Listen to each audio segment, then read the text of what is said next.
Welcome to What the Flick, everybody. I'm Matt Atchity, Alonso Duralde, Christy Lemire. We are talking about I'm So Excited, the latest from Pedro Almodovar, and Christy and Alonso are going to do this review in Spanish. Sí, claro. Todo el tiempo vamos a hablar en español, pero tu español es mejor que mío. Bueno, si te da la gana lo podemos hacer, pero prefiero que no, porque creo que la gente que está viendo esa cosa no lo van a entender. ¡Sábado gigante! ¡Ay, ay, ay! Okay. Tequila, por favor. So, Pedro Almodovar is back, and he's funny again. He has grafted a sex farce onto a disaster movie. This is set almost entirely on a commercial jetliner that may or may not be crashing, and in the meantime, passengers have to figure out how to tie up the loose ends of their lives, maybe have sex with each other, and the stewards are going crazy and giving everybody booze and drugs. Check it out. Ha entrado una loca que dice que es vidente y entonces se ha conectado al más allá a través de los paquetes de Alex y de Benito. Siento, he visto sangre humana. Esto es cosa del CNI. Quieren quitarme del medio. ¿Sabéis de sobra que no puedo mentir? ¿Me remonto? No. Ah, claro, vosotras como sois amorales no tenéis ningún problema. Cuando aterricemos, lo mismo se parte el avión. O explotamos, que esa es otra. Tenemos algunos problemillas. Problemas muy serios, la verdad. Y estamos bebiendo por olvidar. ¿Qué le habéis puesto a este cóctel? Una sobredosis de mezcalinas. A ver qué hubiera sido de tu vida si no hubiera pedido yo por ti. ¿Ah, sí? ¿Qué pedías? Pues mira, que dejaras las drogas, el alcohol y los cuartos oscuros. Eso pedía.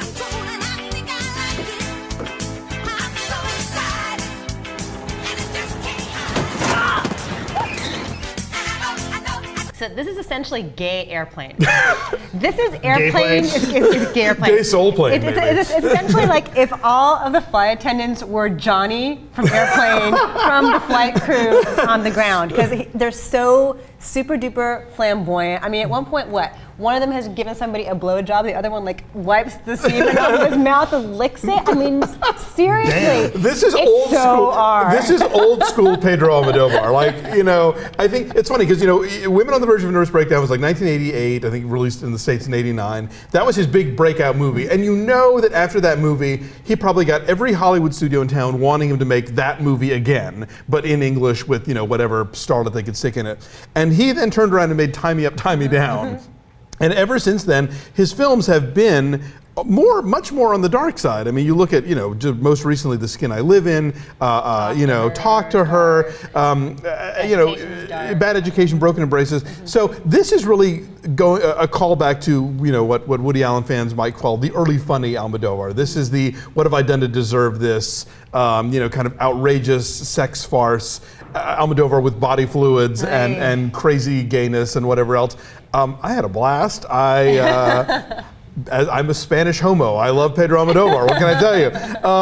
Yeah, this movie is crazy and fun, and there's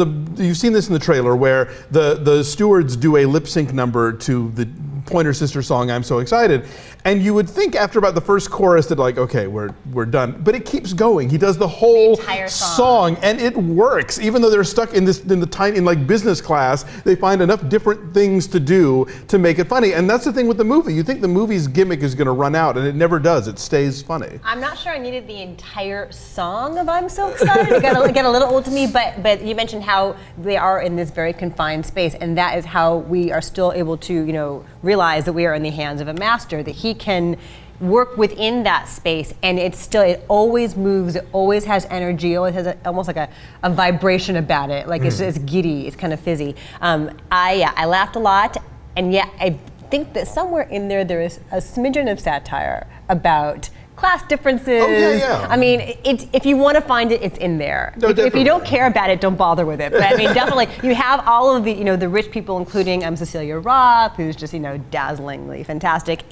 She plays this like high-class madam, this really famous high-class madam. Everyone, and then there's a bank executive who's on the run. Who's going to be indicted. I mean, you could read a lot of stuff into it if you want. There's a lot of interesting sort of relationship backstory stuff, and even that is sort of semi-absurd. I mean, where you have the suicidal character dropping her cell phone and it lands in the basket of the bike of the previous girlfriend of the same guy. You're like, oh, come on. Yeah, no, what the heck, you know? That is crazy. But the fact that you have all these rich people doing bad things and they're sort of stuck in this purgatory, circling around in the sky. I mean, I think he's saying something there with them. Meanwhile, everybody in Coach is asleep because they have been drugged. So like better for them to be asleep and not knowing, I guess is the statement. But and one of them actually gets like kind of sexually assaulted in his sleep. I don't think he complains about it. In a happy, fun way. But he has to see it coming, as it were. So, but yeah, I had a good time. And if you want to just have a good time and not think about anything of substance, it's great. It moves really well. Yeah, this is a blast. I mean, I'm sure he's going to go back to doing the kind of movies he's been doing of late. But believe me, after The Skin I Live In, which I loved, but was super dark and weird, I'm sure he was like, I'm going to do something fun and nutty, and here we go. Yes, and it's nice to have a breather. Okay, so what is your number then? I give it an 8.8. I had a blast. I give it a 7.6. So our average is 8.2. It's a 56% on the tomato meter because critics want serious, heavy Almodóvar y no quieren divertirse. No, tienen que relajar un En el poco. verano. I didn't see it because it's not an American. Morca. Damn it. Lean in. Bye.